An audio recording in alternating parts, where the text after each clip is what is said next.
Cooch Behar medical কলেজের সক্রিয় দালাল চক্র। আজ কোচবিহার কোতোয়ালি থানার আইসির নেতৃত্বে মেডিকেল কলেজের ইমার্জেন্সি এবং আউটডোর বিভাগে চলল অভিযান। এক বিশেষ অভিযানে পুলিশ 4 জনকে আটক করেছে। তাদের জিজ্ঞাসাবাদ করছে পুলিশ।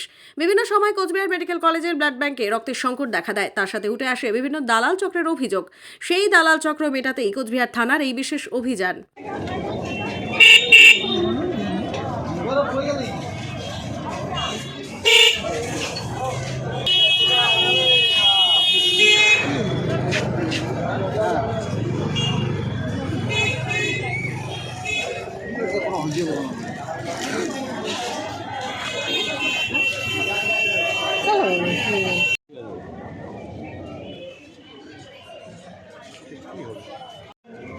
সিভিল পার্টি যাবে তুই সিভিল পার্টি নাকি বাইরের লোক থাকলে পরে ও সিভিল পার্টি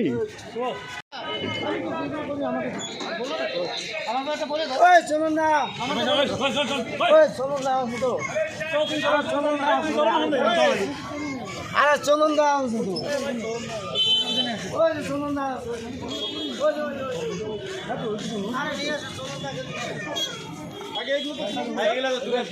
চলুন না সবাই